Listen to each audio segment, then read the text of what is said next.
أنعمت عليهم غير المغضوب عليهم ولا الضالين آمين.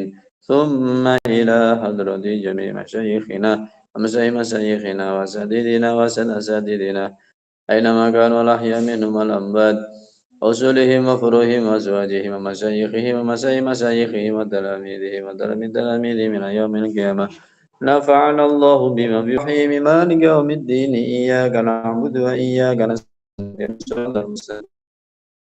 الذين أنعمت عليهم غير المغضوب عليهم ولا الضالين آمين. ثم إلى حضرة السيد محمد هاشم ساري وعبد الخالق هاشم وجميع لهذه الاستغاثة من أوله إلى آخره رسولهم وفروعهم وأزواجهم ومشايخهم مشايخهم وتلاميذهم وتلاميذ تلاميذهم من يوم القيامة نفعنا الله بهم وبعلوم في الدارين آمين. الفاتحة.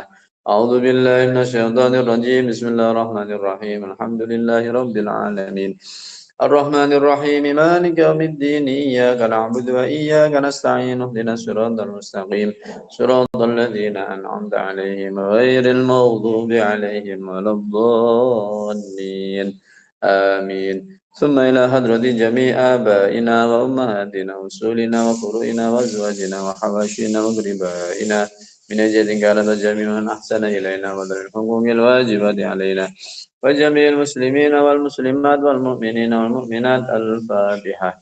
أعوذ بالله من الشيطان الرجيم. بسم الله الرحمن الرحيم. الحمد لله رب العالمين الرحمن الرحيم مالك يوم الدين إياك نعبد وإياك نستعين اهدنا الصراط المستقيم صراط الذين أنعمت عليهم غير المغضوب عليهم ولا الضالين آمين. ثم ببركة سورة الفاتحة وقراءتها ببركة ما سنقرأ من هذه الاستغاثة إنا نسألك أن تيسر لنا أمورنا كلها أمور دنيانا وأخرانا لا حول ولا قوة إلا بك اللهم يا ميسر يسر لنا كل عسير ويا مدبر دبر لنا كل عسير وسهل سهل لنا كل عسير بجاه بشير نذير اللهم اقضي جميع حاجاتنا من حوائج الدنيا والآخرة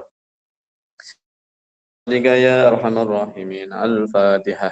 أعوذ بالله من الشيطان الرجيم. بسم الله الرحمن الرحيم مالك يوم الدين إياك نعبد وإياك نستعين اهدنا الصراط المستقيم صراط الذين أنعمت عليهم غير المغضوب عليهم ولا الضالين آمين. بسم الله الرحمن الرحيم. أسألك يا من هو الله الذي لا إله إلا هو الرحمن جل جلاله الرحيم جل جلاله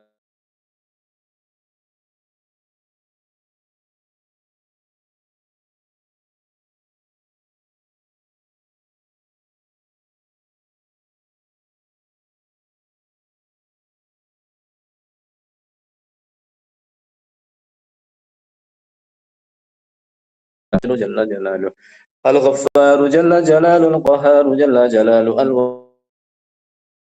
الوهاب جل جلاله الرزاق جل جلاله الفتاح جل جلاله العليم جل جلاله القابض جل جلاله الباسط جل جلاله الخافض جل جلاله الرافع جل جلاله المعز جل جلاله المضل جل جلاله السميع جل جلاله البصير جل جلاله الحكم جل جلاله العدل جل جلاله اللطيف جل جلاله الخبير جل جلاله الحليم جل جلاله العظيم جل جلاله الغفور جل جلاله الشكور جل جلاله العلي جل جلاله الكبير جل جلاله الحفيظ جل جلاله المقيت جل جلاله الحسيب جل جلاله الجليل جل جلاله الكريم جل جلاله الرقيب جل جلاله المجيب جل جلاله الواسع جل جلاله الحكيم جل جلاله الودود جل جلاله المجيد جل جلاله الباعث جل جلاله الشهيد جل جلاله الحق جل جلاله الوكيل جل جلاله القوي جل جلاله المتين جل جلاله الولي جل جلاله الحميد جل جلاله المحصي جل جلاله المبدئ جل جلاله، المعيد جل جلاله، المحيي جل جلاله، المميت جل جلاله، الحي جل جلاله، القيوم جل جلاله، الواجد جل جلاله، الماجد جل جلاله، الواحد جل جلاله، الأحد جل جلاله، الصمد جل جلاله، القادر جل جلاله، المقتدر جل جلاله، المقدم جل جلاله، المؤخر جل جلاله، الأول جل جلاله، الآخر جل جلاله، الظاهر جل جلاله، الباطن جل جلاله، الوالي جل جلاله، المتعالي جل جلاله، البر جل جلاله، التواب جل جلاله، المنتقم جل جلاله، العفو جل جلاله، الرؤوف جل جلاله، ما جلال ذو الجلال والإكرام جل جلاله، المقسط جل جلاله، الجامع جل جلاله، الغني جل جلاله، المغني جل جلاله، المانع جل جلاله، الضار جل جلاله، النافع جل جلاله، النور جل جلاله، الهادي جل جلاله، بديع جل جلاله، الباقي جل جلاله، الوارث جل جلاله، الرشيد جل جلاله، الصبور جل جلاله، الذي ليس كمثله شيء وهو السميع البصير. أستغفر الله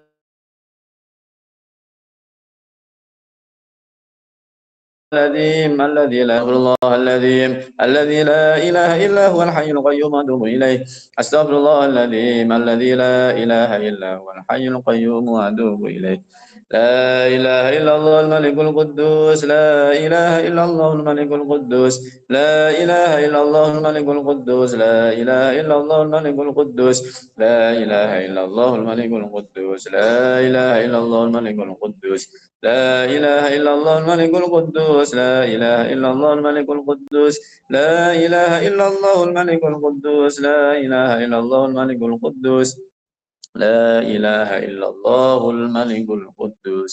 يا الله يا حي يا قيوم يا ذا الجلال والإكرام، يا الله يا حي يا قيوم يا ذا الجلال والإكرام، يا الله يا حي يا قيوم يا ذا الجلال والإكرام،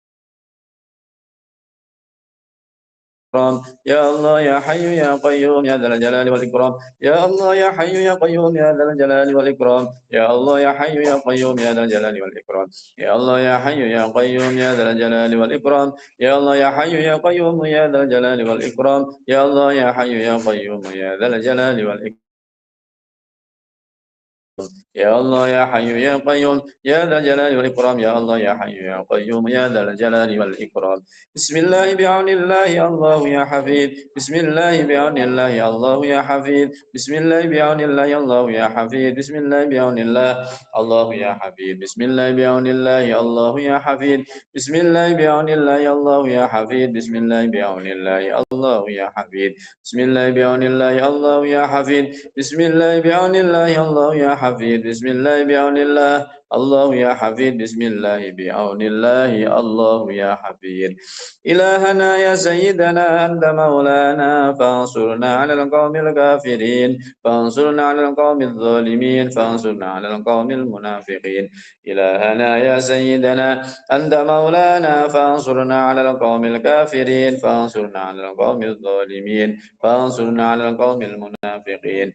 إلهنا يا سيدنا أنت مولانا فانصرنا على القوم الكافرين، فانصرنا على القوم الظالمين، فانصرنا على القوم المنافقين. إلهنا يا سيدنا أنت مولانا فانصرنا على القوم الكافرين، فانصرنا على القوم الظالمين، فانصرنا على القوم المنافقين.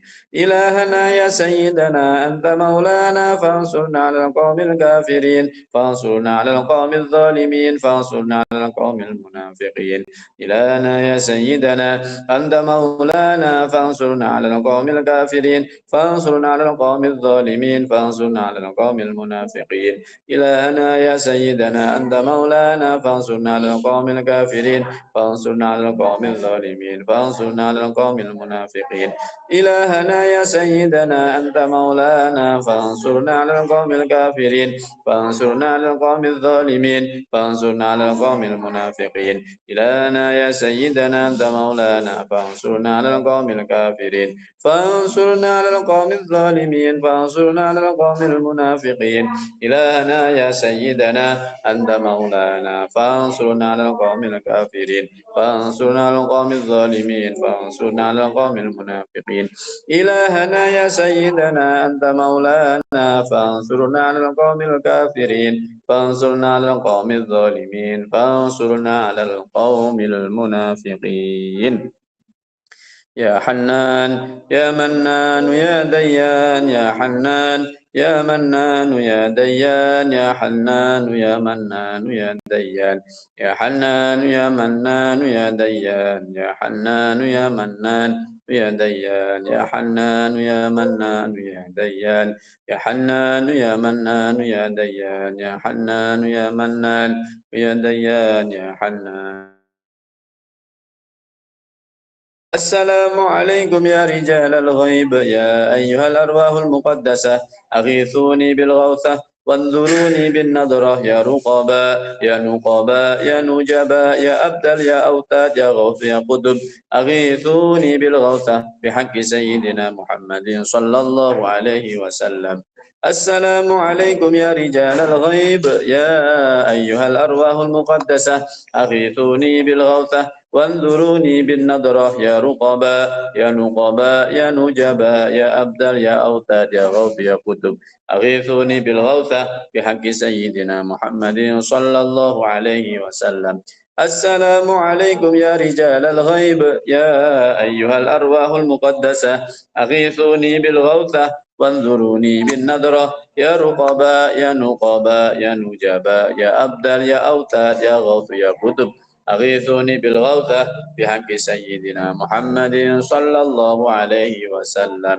يا أرحم الراحمين يا أرحم الراحمين يا أرحم الراحمين بلغ على المسلمين يا أرحم الراحمين يا أرحم الراحمين يا أرحم الراحمين بلغ على المسلمين يا أرحم الراحمين يا أرحم الراحمين يا أرحم الراحمين بلغ على المسلمين. الفاتحة. أعوذ بالله من الشيطان الرجيم بسم الله الرحمن الرحيم الحمد لله رب العالمين الرحمن الرحيم مالك يوم الدين إياك نعبد وإياك نستعين اهدنا الصراط المستقيم صراط الذين أنعمت عليهم غير المغضوب عليهم ولا الضالين آمين. Monggo Pak Kiai kitab Riyadus Salihin Pak Kiai. Nggih. Bismillahirrahmanirrahim wa kafa. Wassalatu wassalamu ala sayyidina Muhammadin al-Mustafa wa ala alihi wa ashabihi ahli sidqi wal wafa amma ba'd. Teman-teman yang sangat saya banggakan, alhamdulillah kita masih diberi kesempatan oleh Allah Subhanahu wa taala untuk melanjutkan pembacaan kitab Riyadhus Shalihin. Mudah-mudahan kita semua mendapatkan ilmu yang manfaat barokah. Allahumma amin. Salawat dan salam mudah-mudahan tercurah limpahkan kepada baginda Rasulullah Muhammad sallallahu alaihi wasallam, sosok manusia yang kita harapkan syafaatnya. Mudah-mudahan kita semua mendapatkan syafaat dari baginda Rasulullah Muhammad sallallahu alaihi wasallam. Allahumma amin. Baik, kita melanjutkan pembacaan kitab Riyadhus Shalihin, masih di bab yang sama, yaitu bab tentang sabar. Ini kita sampai pada hadis yang diriwayatkan oleh Sayyiduna Abdullah ibnu Abbas. Bismillahirrahmanirrahim. Wa an ibni Abbas, ya, dari putranya Sayyiduna ibnu Abbas, namanya Abdullah. Jadi Abdullah ibnu Abbas, gitu ya. Sayyiduna Abdullah sang putra ini ya sahabat, Sayyiduna Abbas ini juga sahabat. Bahkan tidak cuma sahabat, Sayyiduna Abdullah bin Abbas ini ya saudara dengan Rasulullah. Ya, Sayyiduna Abbas ini ya saudara dengan Rasulullah. Karena ayah dan anak sama-sama sahabat, maka cara kita mendoakannya dengan radhiyallahu anhuma. Kita mendoakan mudah-mudahan baik Sayyiduna Abdullah maupun Sayyiduna Abbas mendapatkan ridho dari Allah Subhanahu wa taala. Allahumma amin. Sayyiduna Abdullah bin Abbas ini bercerita. Ini menceritakan tentang Sayyiduna Umar bin Al-Khattab. Ini menceritakan Sayyiduna Umar bin Al-Khattab. Yang dalam kajian ilmu hadis kita kenal dengan athar. Ya. Kita kenal dengan athar yang diantaranya ada definisi yang kita pilih adalah athar ini yang dari sahabat gitu ya. Athar ini dari siapa? Dari sahabat. Nah, ini yang menjadi topik, menjadi subjek, menjadi pelaku adalah Sayyiduna Umar bin Al-Khattab. Penceritanya, perawinya Abdullah ibnu Abbas. Suatu saat Sayyiduna Abdullah bin Abbas dawuh gini, qala qadima Uyainatu ibnu Hisnin. Suatu saat ada seseorang yang bernama Uyainah bin Hisn, ya. Uyainah bin Hisnin, gitu ya. Uyainah bin Hisn ini Muslim, ya, Muslim. Aslama yaumal fathi, yaitu di antara umat Muslim yang masuk Islam ketika yaumu al-fathi, Fathu Makkah. Ya. Jadi kita tahu bahwasanya Rasulullah itu lahir di Makkah, lalu beliau terusir dari Makkah, ya, diancam dibunuh, yang dulu kita ceritakan ketika Agustusan itu. Jadi beliau sampai dawuh yang kemarin kita kutip, wallahi innaki la ahabbu ardillahi ilayya, demi Allah wahai Makkah, engkau ini adalah bumi Allah yang paling aku cintai. Ini tidak diusir oleh pendudukmu, ma kharajtu, aku tidak akan keluar, gitu ya.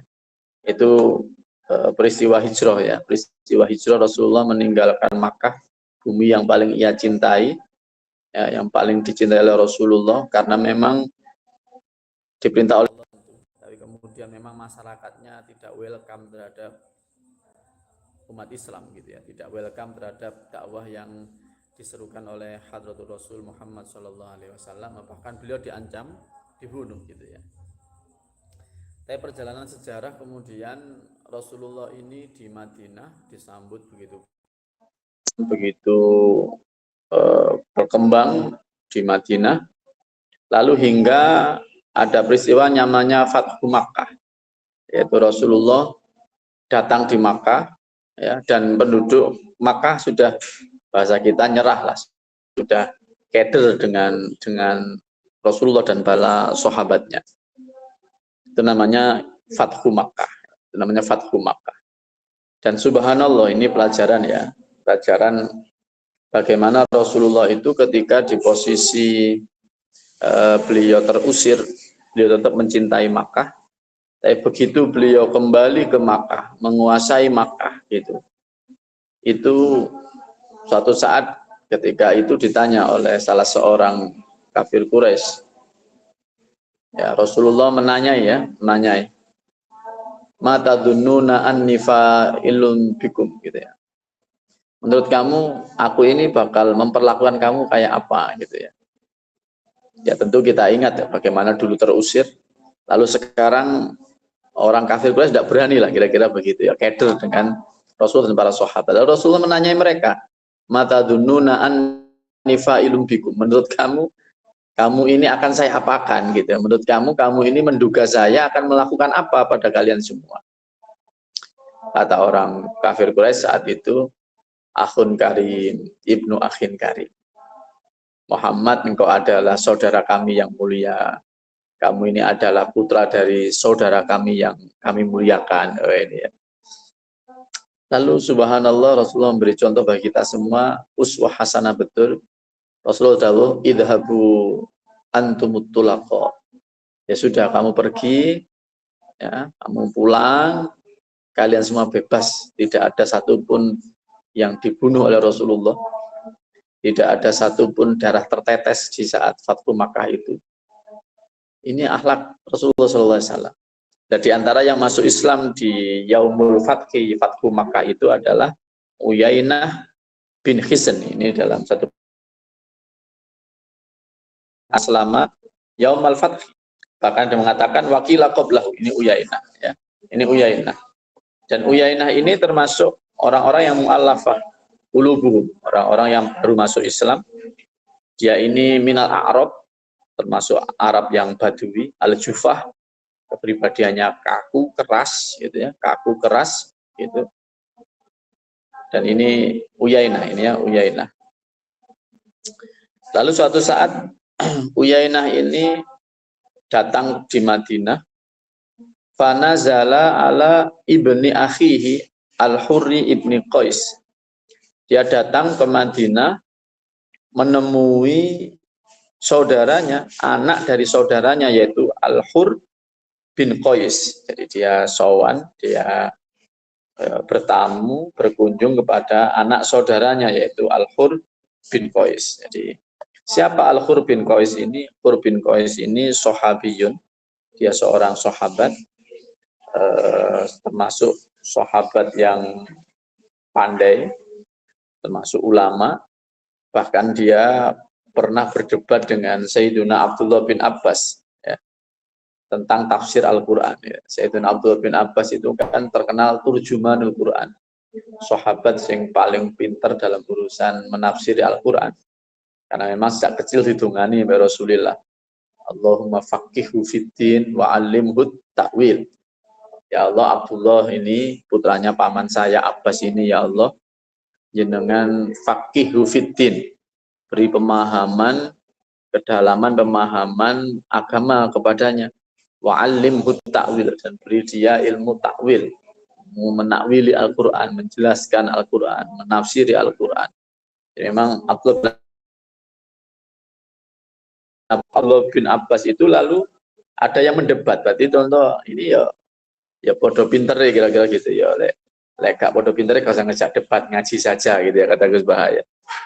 Jadi kata Gus Bahaya, lek gue ingin debat sampai aku ya apalno Quran dulu, apalno hadis-hadis dulu, lek gue rapal Quran, rapanya apal hadis, kasih debat sampai aku, gue ngaji ya sampai aku gitu ya, kira-kira gitu. Lah Al-Hur bin Qais ini juga orang pinter gitu. Satu saat diskusi dengan Sayyidina Abdullah bin Abbas tentang maksud dari fi sahibi Musa. Siapa yang dimaksud orang yang dicari oleh Sayyidina Musa, Nabiullah Musa. Kata Sayyidina Abdullah bin Abbas itu Nabiullah Khadir, itu Khadir gitu ya.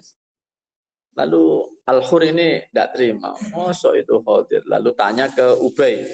Ubay ini ya sahabat top juga, ini termasuk aqra'uhum Qur'anan, termasuk orang yang paling pintar juga dalam urusan Al-Quran.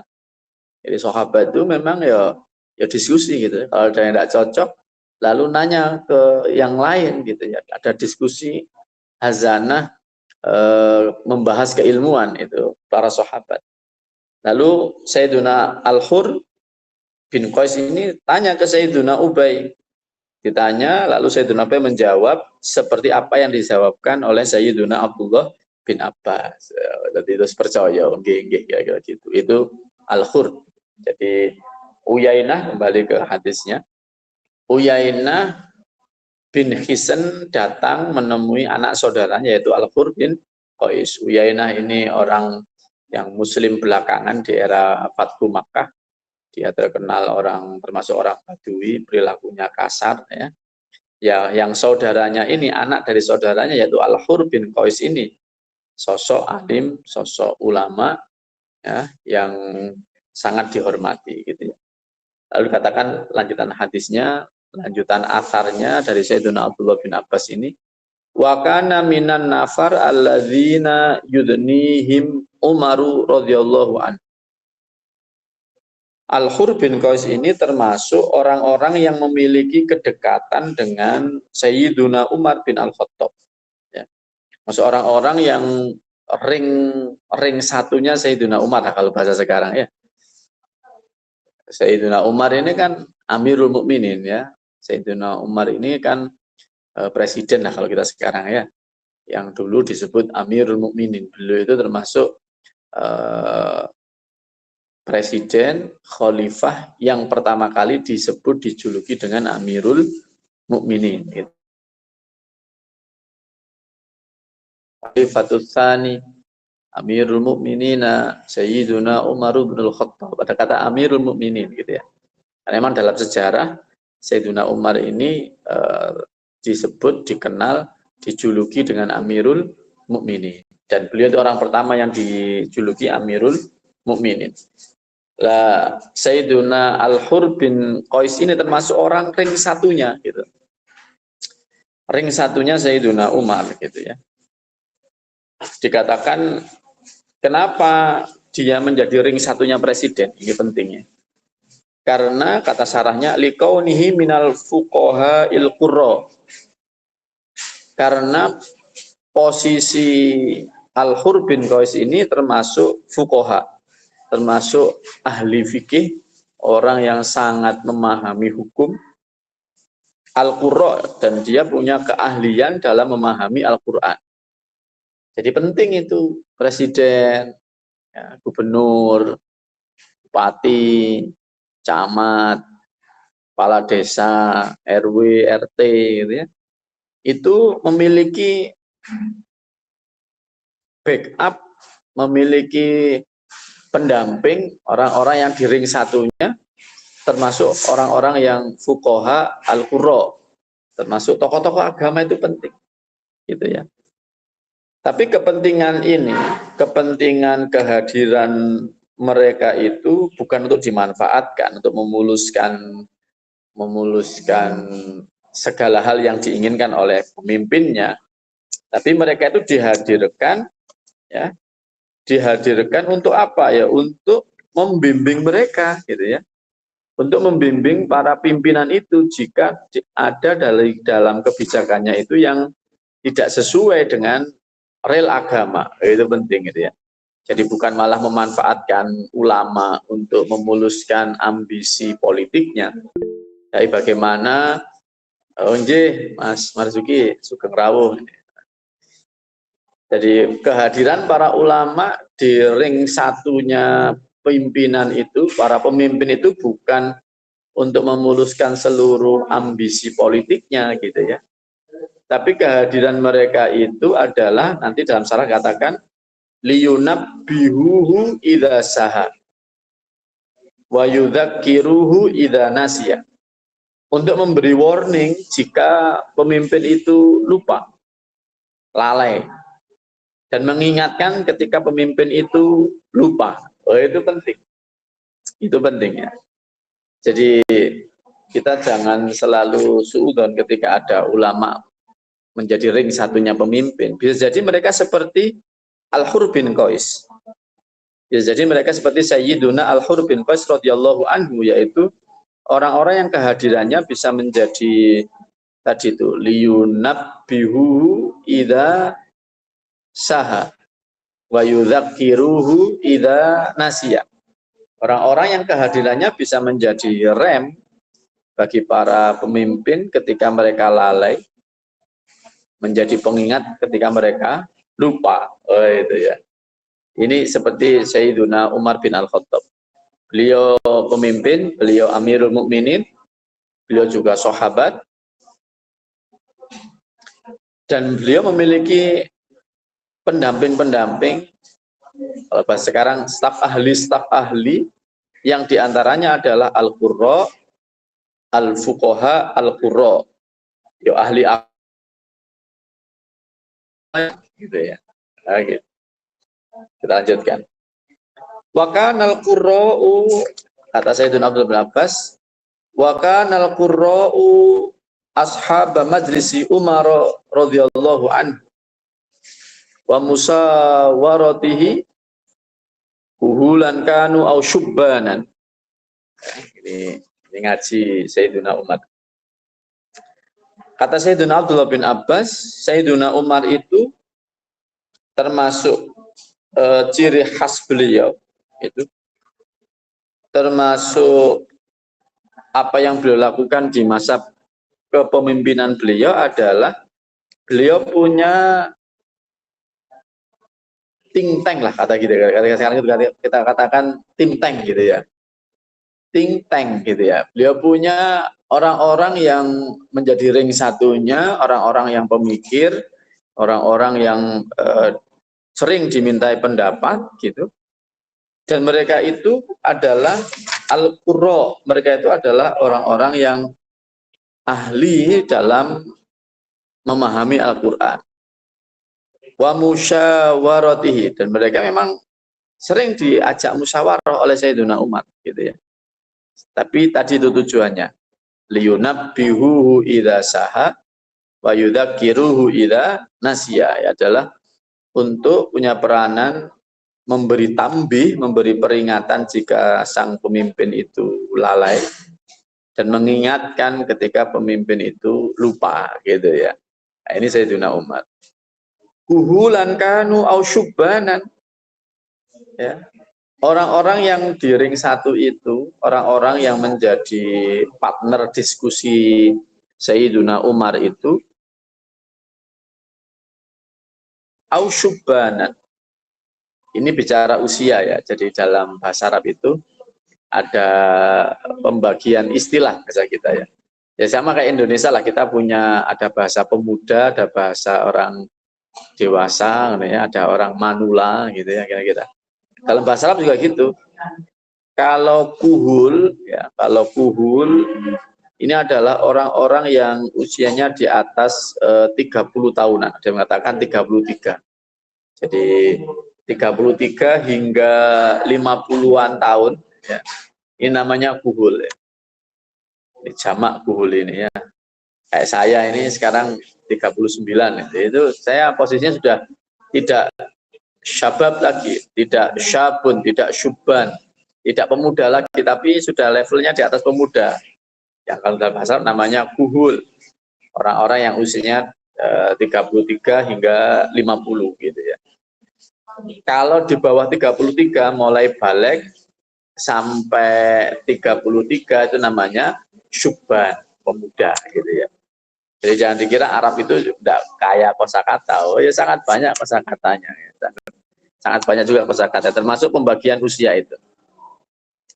Kalau Mas Marzuki tidak tahu udah berapa usia Mas Marzuki itu ya. Itu masih syubban, masih pemuda, atau sudah fuhul kayak saya ya. Kalau saya ini 39 ya, 39.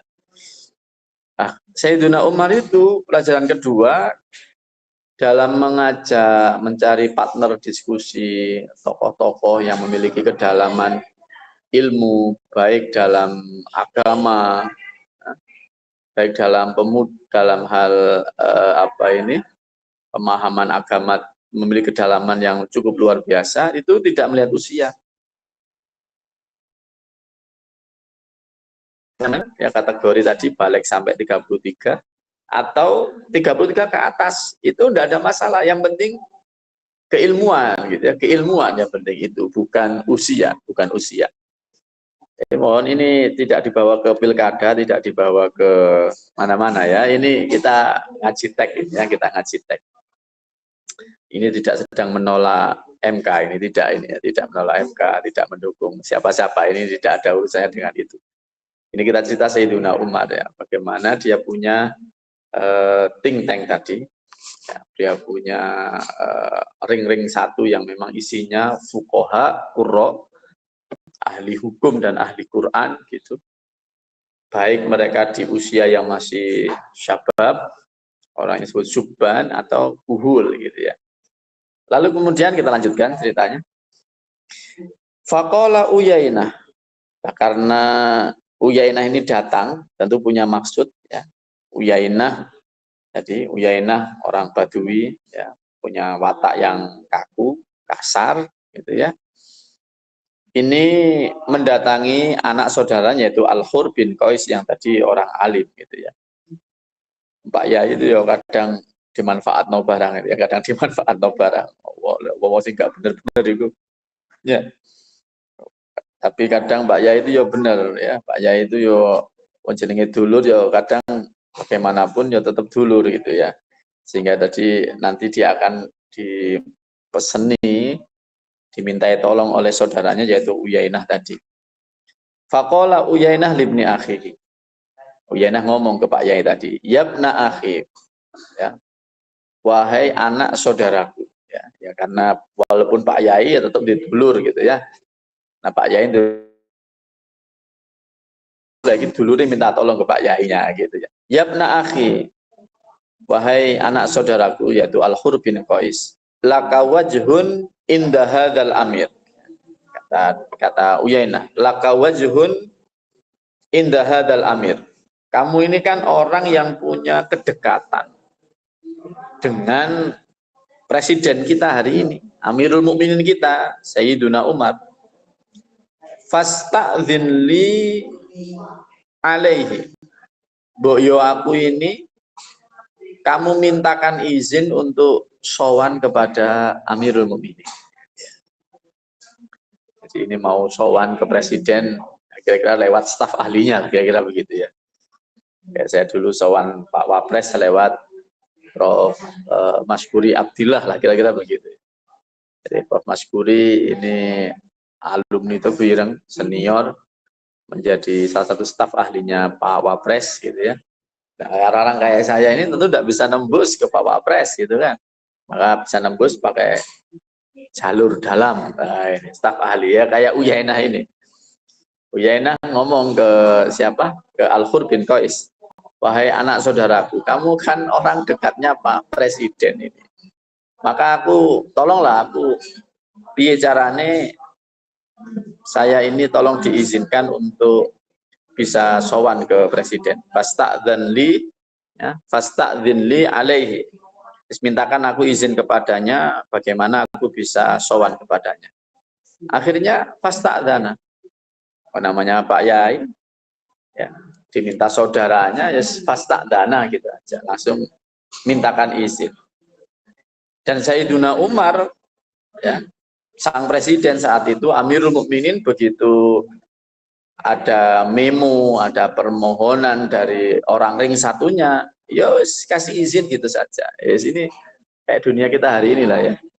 Kayak dunia kita hari ini, kita ingin sowan siapa, kita tidak berani untuk mengajukan sendiri, kita minta tolong ke orang lain, dan orang yang kita minta tolong itu punya kedekatan, akhirnya gampang gitu, akhirnya gampang.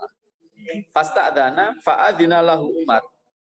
Dan Sayyiduna Umar mengizinkan kepadanya, mengizinkan, ya, diizinkan.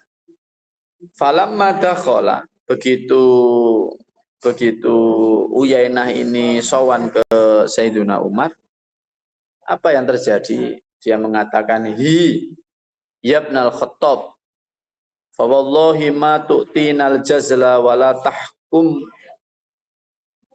Fawallahi ma tu'tinal jazla wala tahkumu fina bil adli.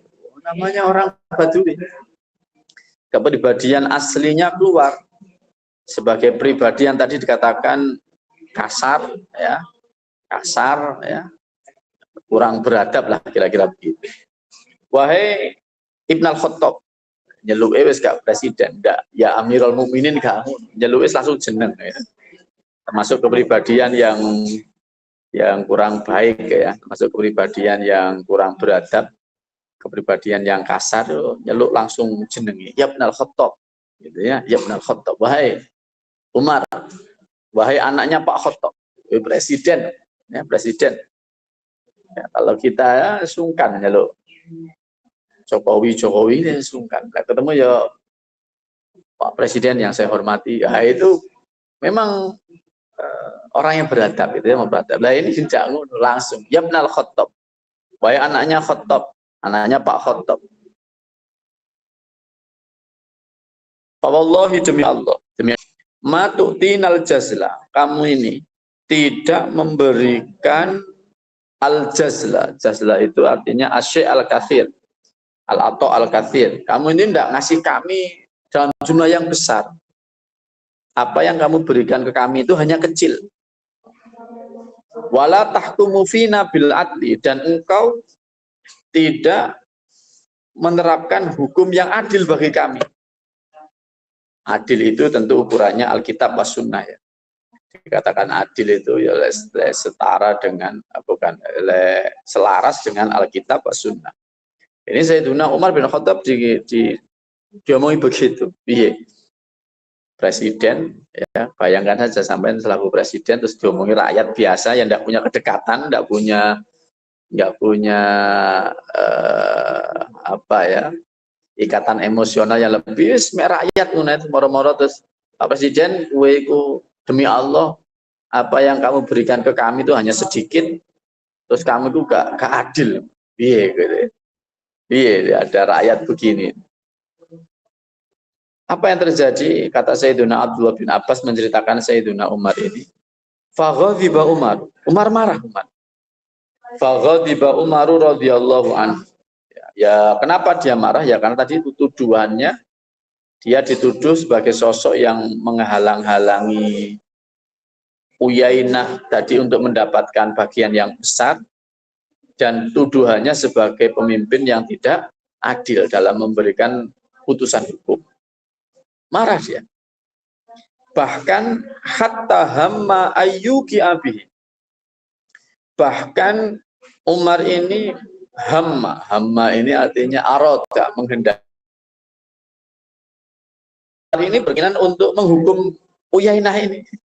Rakyat atau kelakuannya kok penjara ya, jadikan DPO saja, bawa ke penjara aja ya biar dihukum gitu ya, karena tidak sopan dengan presiden gitu ya, karena tidak sopan dengan Amirul Mukminin gitu ya. Teman-teman yang sangat saya banggakan, lalu bagaimana peranan Al-Hur bin Qais, peranan ulama yang berada pada ring satunya presiden ini? Apakah melihat kemarahan presiden lalu wis cocok wis nggih pun bener jenengan wis hukum mawon, atau seperti apa? Kita lihat dalam cerita ini, faqala lahul Hur bin Qais ngomong begini ke Sayyidina Umar, ya Amirul Mukminin. Nah, lihat ini kalau orang berilmu ini, kalau manggil presiden gak langsung wahai Umar kayak wong Badui mau, tapi dia dipanggil dengan ya Amirul Mukminin, baik Bapak Presiden, gitu ya. Dan ini penting teman-teman yang saya hormati.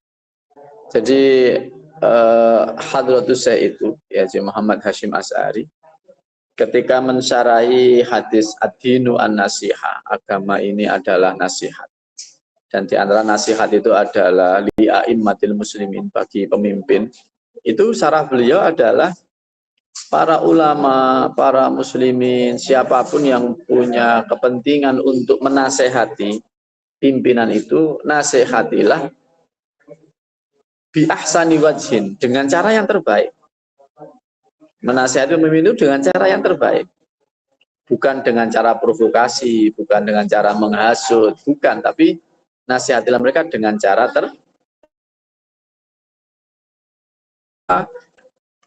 Kalau kita nasihati dengan cara yang terbaik, kita perlakukan mereka dengan baik, maka masuknya nasihat itu kepada mereka lebih mudah dibanding kalau kita menasihati mereka dengan cara yang tidak baik, gitu ya. Ya ini penting, ini penting. Ya kita lihat ini bagaimana Al-Hur bin Qais memanggil presidennya Sayyiduna Umar bin Khattab, ya Amirul Mukminin. Wahai Pak Presiden, ya Amirul Mukminin, gitu.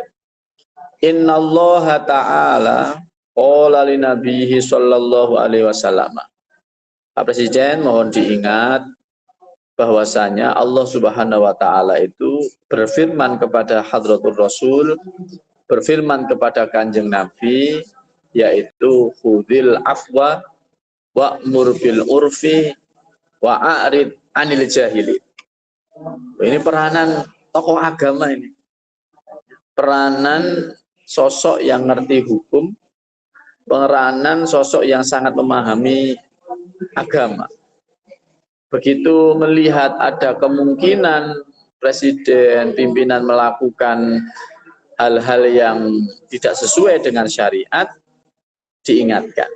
Dan cara Al-Hur ini menasihatinya dengan menceritakan bahwasanya jenengan ingat bagaimana Allah Ta'ala berfirman kepada nabinya, yaitu khudil afwa wa'mur bil urfi wa'arid anil jahili. Ini yang sesuai dengan tema kita, yaitu bab sabar ini. Khudil afwa, kata Allah Ta'ala kepada Rasulullah Muhammad, ambillah al-afwa, ya, Al-afwa itu kalau dalam syarah Riyadhus Shalihin ini dikatakan at-taisira min akhlaqin nas wala tabhas anha. Maknanya menghadapi perilaku orang lain, perilaku masyarakat, perilaku rakyat, ya perilaku umat, kamu yang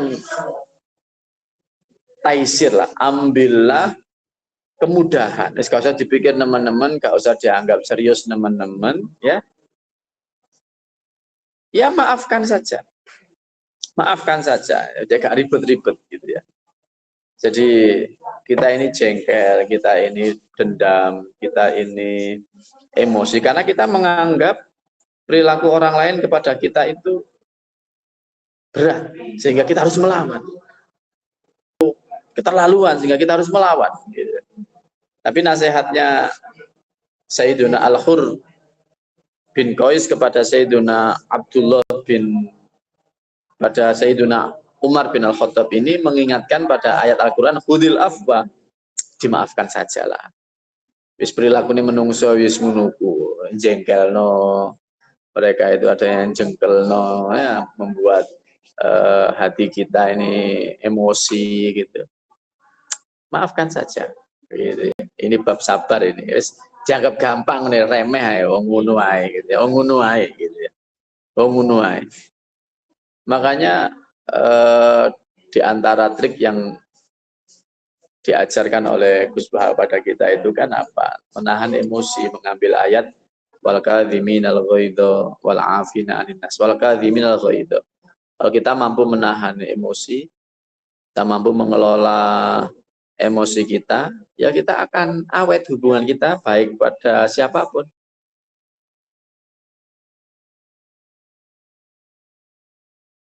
Karena mau marah, saya marah, ya, kita anggap gampang saja, ya kita anggap gampang saja. Tapi ya abot ya, tapi ya abot-abot ayo latihan ya. Kita anggap mudah saja, ya. Melihat istri puri katakan, kenapa dia puri? Coba kita pikir, ya mungkin, ya memang kenyataannya mungkin uang yang kita berikan tidak cukup untuk kebutuhannya, lalu dia puri. Ya, jadi kan menunggu dipikir dengan tenang, kita bisa memikirkan, iya ya wajar ya, uang namanya orang kebutuhannya tidak tercukupi, lalu kemudian puri, ya puri itu apa ya jengkel pada kita kan ya wajar. Tapi kemudian terus kata kita ini terus dibisi setan ya, kira-kira gitu ya. Kamu laki-laki kok dipuri perempuan, kamu laki-laki suami kok dipuri istri, lawan saja. Oh, akhirnya tukaran gitu ya. Coba kalau kita khudil afwa, jarno dimaafkan saja, wajar lah wong dhek butuh 200.000 per hari, kita hanya kasih 100.000, maka dia puri ya wajar saja. Jadi kita harus dimaafkan saja karena memang dia itu berarti memang realistis, butuhnya 200 dikali 100 kan kurang gitu. Nah, itu kita kan perlu tadi itu kayak gampang gitu. Khudil afwa ayat taisir min akhlaqin nas. Terus kayak gampang saja lo menghadapinya itu ya. Kayak gampang saja. Ya. Tapi yo angel ya, tapi ini latihan. Kayak Sayyidina Umar ini. Seorang presiden lalu dikomplain rakyatnya langsung, kamu itu memutuskan hukum nggak adil. Saya harusnya dapat banyak, kok dapat sedikit. Itu aja dinasehati khudil afwa. Khudil afwa. Kayak gampang aja lah. Oh memang dia bodoh, dia lo orang Badui. Memang dia itu punya kepribadian, perwatakan, kebiasaan yang kasar. Itu menunggu wong jane. Wong Badui. Kira-kira kayak gampang aja lah Pak Presiden, maafkan saja lah gitu ya. Ya itu khudil afwa. Kemudian wa'mur bil urfi, tutukannya ayat itu ya. Wa'mur bil urfi. Di sini loh, kamu tuh kalau perintahkan yang baik gitu ya. Wa'arid anil jahilin, jongrekan wong bodoh-bodoh, gitu ya. Wa inna hadza minal jahilin, kata Al-Hur bin Qais. Dan orang ini Pak Presiden, Uyainah ini, anak dari saudara saya ini, masih saudaranya, itu memang orang bodoh gitu loh. Mungkin orang bodoh, wis maafkan saja lah. Gak usah diambil hati, gak usah diseriusi gitu ya. Khudil afwa wa'mur bil urfi wa'arid anil jahilin. Ini ayat hebat ini. Dikatakan dalam syarahnya bahwasanya ayat ini adalah ayat yang paling lengkap, ya, alat yang paling apa ya, paling lengkap, paling apa ya, yes, paling top dalam mengajari kita akhlak yang mulia gitu. Sehingga kemudian ayat ini ya memang urusannya dengan merespon perilaku orang lain. Merespon perilaku orang lain. Jadi kayak gampang nih lah. Jadi orang gak ngerti. Jadi orang gak ngerti sih ngono. Jadi gak ngerti khudil afwa ya sepurona. Wa'mur bil urfi, lek kamu perintah ya perintah yang baik. Wa arid anil jahilin, sojo mereka wong bodoh-bodoh. Terus pungkasi wa inna hadza minal jahilin. Wong iki wong bodoh, bodoh. Sehingga gak usah marah, kira-kira ngono. Subhanallah, subhanallah. Karena Sayyidina Umar ini ya bukan sahabat sembarangan. Beliau begitu krungu Quran ya sangat paham. Bahkan sejak sebelum beliau muslim pun paham Al-Quran gitu ya. Sebelum beliau menjadi muslim, beliau sudah paham Al-Quran. Buktinya, ini juga nasihat dari Gus Bahay ya. Subhanallah, memang ahli betul Gus Bahay. Ketika Sayyidina Umar ingin membunuh Rasulullah, ya. Beliau sudah menghunus pedang, beliau ingin mendatangi Rasulullah untuk membunuhnya, lalu di tengah jalan ketemu dengan seseorang. Umar mau kemana? Aku mau bunuh Muhammad, kira-kira begitu ya. Kamu itu kenapa bunuh Muhammad? Adikmu sendiri loh sudah masuk Islam. Sudah berbalik arah. Tidak jadi bunuh, tidak jadi mau datang ke Nabi Muhammad, tapi mau mendatangi adiknya. Adikku kok muslimah ini. Piye gitu ya. Begitu sampai di dalam adiknya sedang baca Quran. Adiknya sedang baca Quran. Begitu baca Quran, Sayyidina Umar langsung paham apa yang dibaca itu. Lalu kemudian dapat hidayah gitu. Itu artinya kata Gus Bah, wong kafir ae iso paham Quran. Masa kita yang muslim gak paham Quran? Kira-kira tutup ada itu tidak enaknya gitu ya. Itu Sayyidina Umar. Jadi jangankan ketika sudah di muslim, sejak beliau ini masih kafir terus kerungu adiknya baca Quran, itu langsung masuk Islam, langsung dapat hidayah, lalu sowan ke Rasulullah bukan untuk membunuh tapi untuk masuk Islam. Kata Sayyidina Khur, begitu aku bacakan ayat ini, wallahi ma jawazaha Umaru hina talah. Berhenti Sayyidina Umar. Kemarahannya bisa langsung berhenti. Emosinya bisa berhenti. Kenapa? Karena dengar apa yang dibaca. Faham betul terhadap ayat Al-Quran, gitu ya. Nah, ini menjadi tugas kita, bicaranya WDW ketika sedang dilanda musibah, baik itu dicemooh oleh orang lain kayak kasus ini, atau ditimpa musibah apapun, terus kita ini baca Quran, kudune kita kayak Sayyidina Umar. Segala emosi, segala keterputusasaan, segala ketidaknyamanan dengan takdir Tuhan itu bisa berhenti. Wa kana waqafan inda kitabillahi ta'ala, kata Al-Khur, kata siapa? Kata Abdullah bin Abbas menceritakan Sayyidina Umar, wes berhenti. Sayyidina Umar begitu dengar ayat tadi itu, wes langsung memahami ayat itu, lalu mengamalkan ayat itu. Berarti apa? Ya berarti tidak nuruti emosinya. Tapi beliau sabar. Nah ini PR kita ini.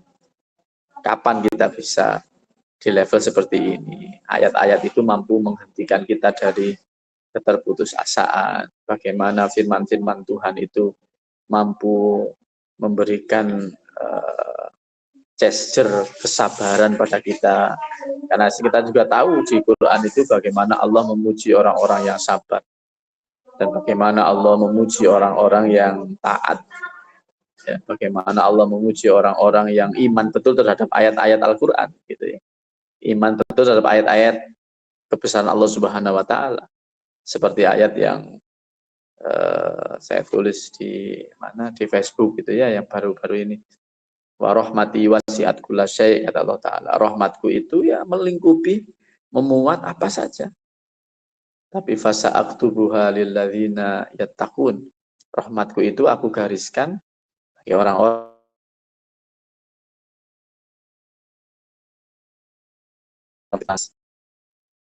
wa yu'tuna zakah, orang-orang yang bayar zakat, wahum walladzina hum bi ayatina yu'minun, dan orang-orang yang iman betul terhadap ayat-ayatku gitu. Dan kita ini ya mari kita ini kalau ada apa-apa dalam kehidupan kita lalu kita dapati dalam Al-Qur'an hal-hal yang bisa memupuk kesabaran kita, menahan emosi kita, ya, menghilangkan keterputusasaan kita, ya ayo kita lakukan. Wis tanpa dan tanpa ini tanpa itu, wis pokoknya ki aturan Gusti Allah, ini ada ayat Al-Qur'an, maka ini menjadi pegangan kita. Lah PR-nya itu terus bagaimana kita memiliki kemampuan untuk memahami Al-Qur'an dengan baik. Ya caranya ya memang kita ngaji. Caranya memang kita belajar gitu ya. Kita baca ayatnya Allah Subhanahu wa taala. Karena kita tidak paham lalu kita baca tafsirnya. Kita kaji bagaimana para ulama dalam memahami ayat ini, ya. Syifaan. Ya, bisa jadi Quran itu akan menjadi syifa bagi kita, obat bagi kita. Obatnya hati dan obat dari seluruh permasalahan kita. Nah, itu harapan kita, sehingga di antara pintu kesabaran itu adalah memahami Al-Quran dengan baik. Di antara pintu kesabaran itu adalah bagaimana kita bisa mendapatkan firman-firman Allah Subhanahu wa taala sebagai solusi dari problem yang kita hadapi. Seperti Sayyidina Umar bin Al-Khattab yang diceritakan oleh Sayyidina Abdullah bin Abbas ini. Ketika dikritik oleh rakyat dengan begitu pedasnya, lalu muncul emosi, keinginan untuk menghukum, tapi kemudian itu bisa dihentikan dengan ayat Al-Quran, khudil afwa wa'mur bil urfi wa'arid anil jahilin.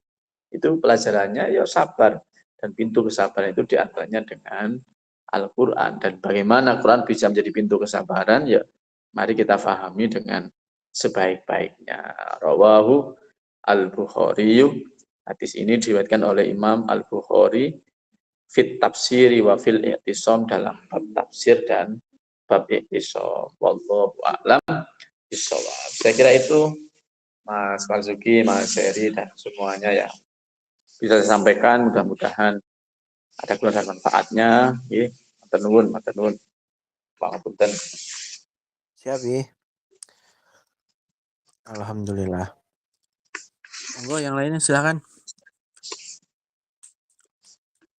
Kadang ini bagaimana caranya ketika kita membaca Al-Quran itu meresapi benar-benar ya, sampai benar-benar pengen gitu ya. Kadang kita membaca karena target one day one juice misalnya. Ini lebih baik mana ya? Meresapi atau quantity?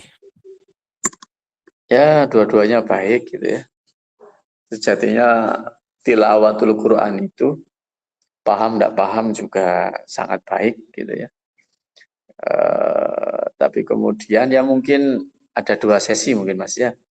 Ada sesi baca tilawatul Quran, ada sesi tadabbur ayat gitu ya. Ada sesi tadabbur, kita pahami ayat demi ayat. Dan tentu cara kita memahaminya ya tentu bagaimana kita melihat para ulama yang memang memiliki kemampuan dalam menjelaskan Al-Quran. Maka sering saya katakan terjemah itu bukan solusi bukan solusi satu-satunya solusi maksud saya dalam memahami Al-Quran. Ya tentu terjemah itu membantu, tapi tentu tafsir itu lebih diutamakan dibanding sekedar terjemahan gitu ya.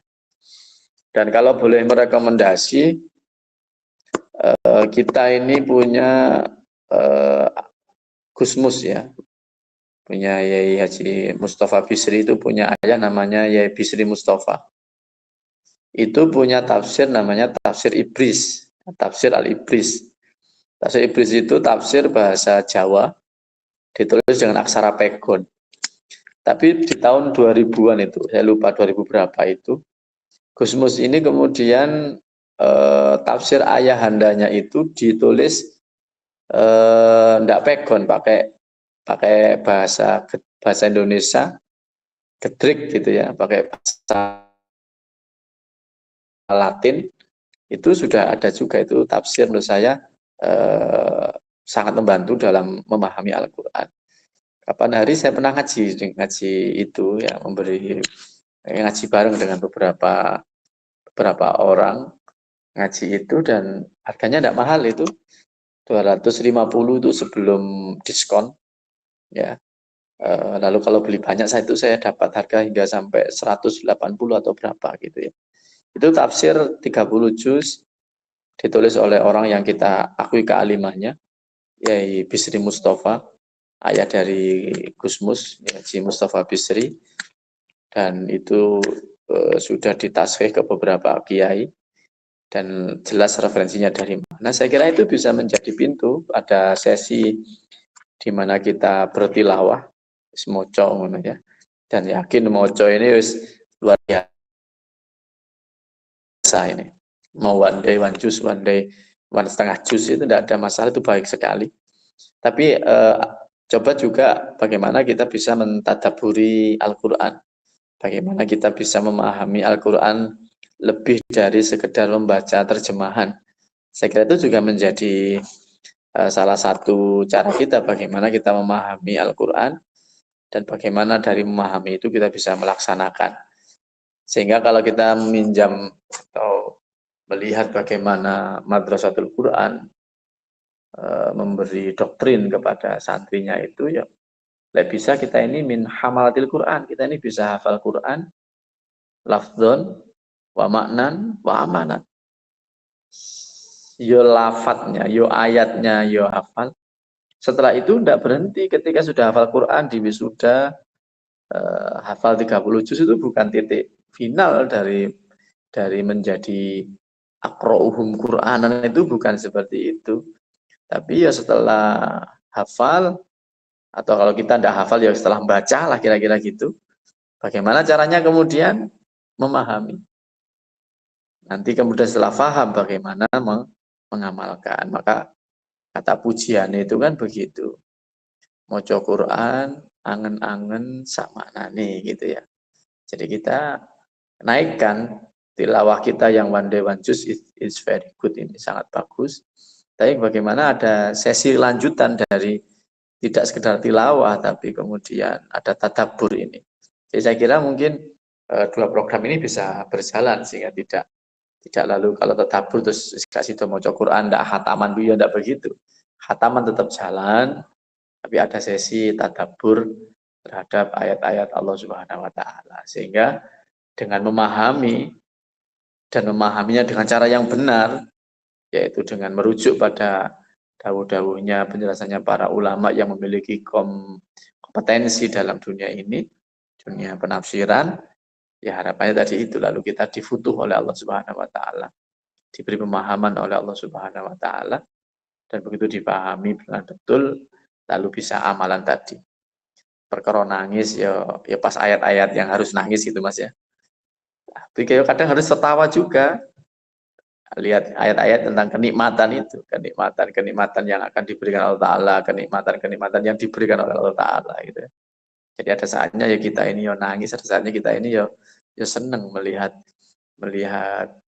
fasilitas-fasilitas hidup di dunia, fasilitas-fasilitas yang nanti kita dapatkan di akhirat setelah kita kembali pada Allah Subhanahu wa taala. Jadi ya kadang ya guyu, kadang ya nangis, kira-kira ngono bae. Gitu. Wallahu a'lam. Iya, matur suwun. Monggo yang lain.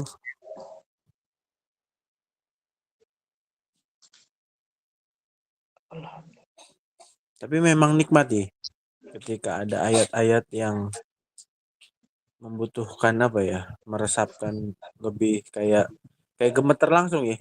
Itu Mantap. Nggih.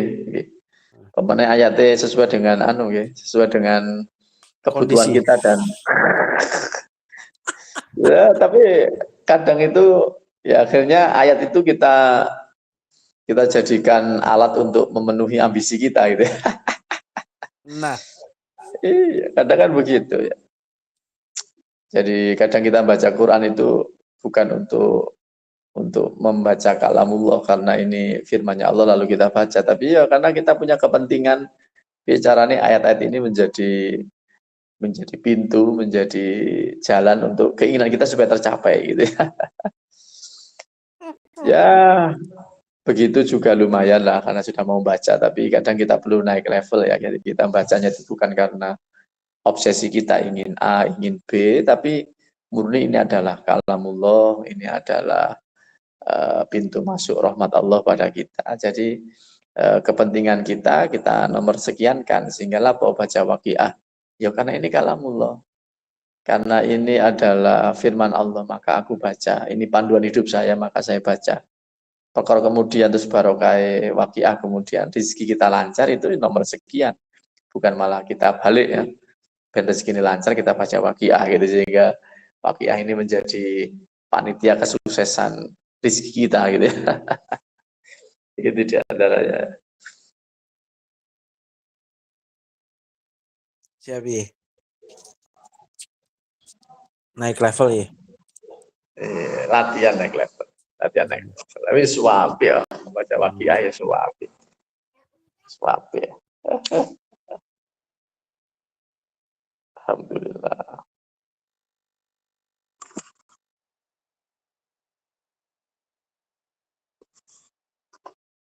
Monggo. Monggo. Gak bisa cara, Mas? Enggak ya. Mantap, Konten closingan project. Mantap.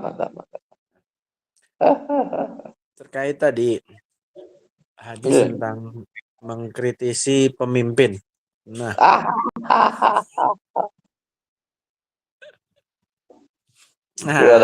ini relate banget nih dengan kondisi saat ini. Enggak. Pripun nih, Ya, kalau kita melihat di beberapa literatur ya tetap bagaimanapun siapapun baik pemimpin atau rakyat juga perlu dinasehati ya. Jadi bagaimana kita mendudukkan nasihat itu apa? Nasihat itu kalau kita lihat secara makna, nasihat itu adalah iradatul khair. Nasihat itu artinya kita punya keinginan ada perbaikan. Jadi kita ingin lebih baik gitu. Jadi jangan sampai bahasanya nasihat tapi sebenarnya motifnya menginginkan kejelekan bagi pemimpin. Tidak begitu. Nasihat itu iradatul khair. Nasihat itu artinya kita ingin lebih baik. Lebih baik bagi pemimpin itu, lebih baik bagi kita, lebih baik bagi semua gitu ya. Jadi itu prinsip dasar nasihat ya. Sehingga kemudian dalam bernasihat ini ya tadi itu seperti yang ditulis oleh Hadratus Syekh, ya bi ahsani wajhin, dengan cara yang terbaik. Dengan cara yang terbaik.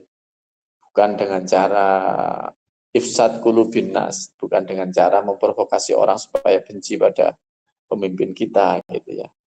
Jadi tentu ada kekurangan di setiap orang, ya, termasuk kekurangan di pemimpin, iya. Tapi juga tadi itu perlu real yang jelas dalam memberi nasihat gitu ya. Sehingga kalau hari ini kita tidak cocok dengan siapapun di antara pemimpin kita, baik di level nasional maupun di level provinsi atau di level kabupaten, ya nasihati. Tapi nasihatinya dengan cara yang baik gitu ya.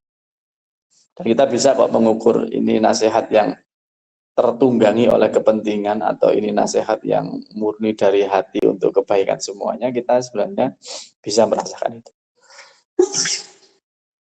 Kira-kira begitu.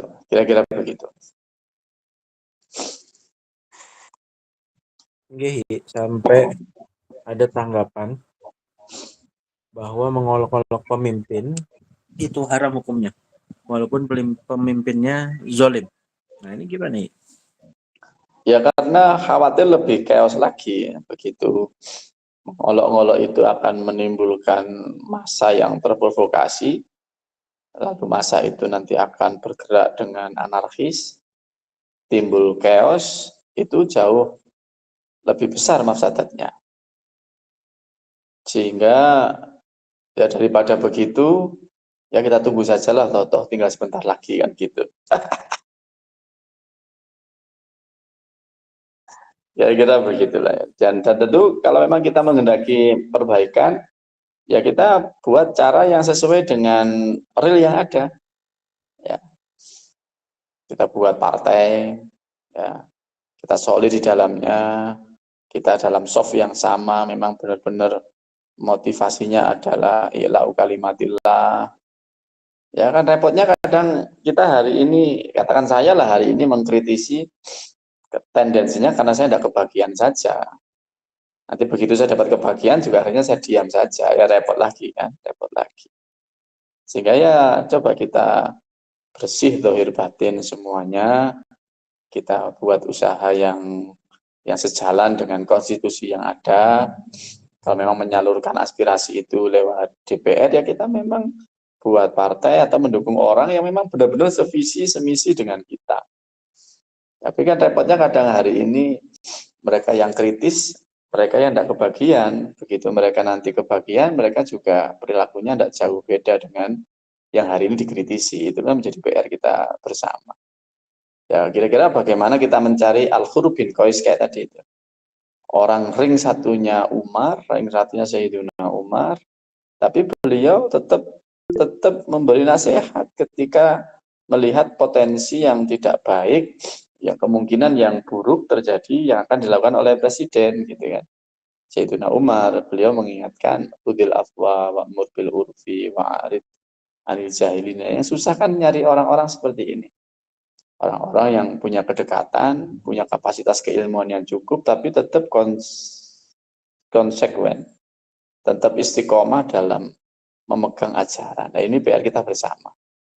Dan tentu kemudian PR ini ya kita selesaikan bersama kita. Bagaimana caranya banyak mengkaji ayat-ayat Al-Quran, mengkaji hadis-hadis Rasulullah, melihat sirah para sahabat. Lalu kita ambil ibrah dari itu semua. Dan itu sekali lagi tendensinya bukan ingin menjatuhkan si fulan dan si fulan, tapi tendensinya iradatul khair, yaitu menghendaki kebaikan. Ya. Jadi konsekuen, sehingga ketika istiqomah ini ya tatanazzalu alaihimul malaikat gitu ya. Ketika kalau semuanya sudah istiqomah, tatanazzalu alaihimul malaikat, maka pertolongan Allah akan turun. Wallahu a'lam. Kira-kira begitu. Siap, ya siap. Monggo ada yang angkat tangan? Silakan.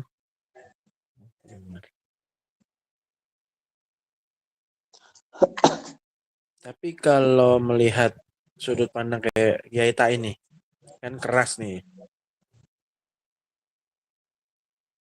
Ya, semua orang punya stylenya masing-masing. Semua orang punya stylenya masing-masing. Jadi kira-kira ya ada yang stylenya begitu, ada yang stylenya tidak begitu, gitu ya. Dan kalau saya tetap berhusnudzon kepada siapapun ya, bahwasannya yang ya tidak mungkin beliau tendensinya lalu selain an-nasihah ya. Tapi kemudian cara beliau memberikan nasihat, saya kira itu pasti sudah difikirkan, pasti sudah dipertimbangkan. Tapi kan ada style-style lain yang tidak sama dengan Yetain dalam style, tapi satu visi dalam tujuan akhirnya. Dan ini saya kira juga kita tinggal mau pilih style yang mana gitu. Saya kira yang penting itu dasar dari style yang kita ambil dan motif dari style yang akan kita ambil, jangan sampai bukan iradatul khair seperti nasihat yang kita pahami dalam definisi yang ada gitu ya. Saya kira begitu. Memang beberapa statement Yai dulu, termasuk saya juga menyampaikan ke beliau bahwasanya kalem down Kiai, kalem down gitu ya. Itu pilihan sikap, dan saya yakin semuanya punya dasar, semua punya pijakan, dan saya yakin beliau-beliau itu, para kiai-kiai kita itu mesti semangatnya sama, yaitu iradatul khair, menghendaki ya, jadi temanya jadi ya, jadi tema kepemimpinan ya. Padahal babnya bab sabar itu ya, betapa sabarnya Sayyidina Umar itu. Ya, betapa sabarnya Sayyidina Umar yang emosinya bisa terhentikan dengan dawuh Allah Ta'ala. Itu yang ini ya. Adapun yang relate betul dengan hari ini, seperti yang sampaikan Mas Faridi itu penafsiran saja. Bisa salah, bisa benar itu. Bisa salah, Sabar bisa ya, benar. nggak punya partai ya. Ya kan? Ya. Alhamdulillah. Guyon nih, guyon. Iya, saya juga mengikuti itu. Alhamdulillah.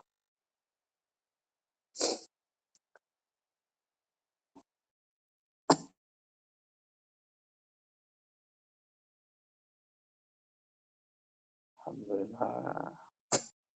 So, tanggal 7 saya ke Lombok, Mas. Alhamdulillah. Wih, 7, 8, 9. Dahin acara. Betul, acara pribadi. Acara pribadi ke Lombok, diundang di haulnya pondok di Lombok, lalu terus sambung acara IKPT. Dan acara yang lain. Insya Allah Jumatnya masuk ngaji, insya Allah Sabtunya berangkat ke Lombok. Amin. Sehat. Amin. Semuanya mudah-mudahan lancar, sehat semua. Maksud insya Allah. Ya Rabb. Sepertinya sudah ya. Siap. Jadi tema hari ini masih tetap melanjutkan bab sabar. Nanti kalau kita dikritik orang, ya, entah kita jadi apa, dikritik orang, khudil afwa wa'mur bil urfi wa'arid anil jahilin, ya anggap remeh saja lah, menanggapi perilaku manusia, perilaku masyarakat, anggap remeh saja, tidak perlu dianggap serius. Nanti kalau serius malah jadi emosi, kalau emosi malah salah nantinya. Karena Allah Ta'ala tetap menginginkan kita walakadhiminal ghaidha wal'afina anin nas. Maka kalau kemarin hadis yang sebelumnya kita bicara tentang balak, hari ini kita diajari untuk sabar merespon perilaku orang lain, gitu ya. Bagaimana dicontohkan oleh Sayyiduna Umar yang terhentikan emosinya karena mendengar ayat yang dibacakan oleh Sayyiduna Hur, khudil afwa wa'mur bil urfi wa'arid anil jahilin. Mudah-mudahan jadi keterangan yang bermanfaat dan barokah. Al-Fatihah. A'udzubillahi minasyaitonir rajim. Bismillahirrahmanirrahim. Alhamdulillahirabbil alamin. Arrahmanirrahim. Maliki yaumiddin. Iyyaka na'budu wa iyyaka nasta'in. Ihdinas siratal mustaqim. Shiratal ladzina an'amta 'alaihim ghairil maghdubi 'alaihim waladdallin. Amin.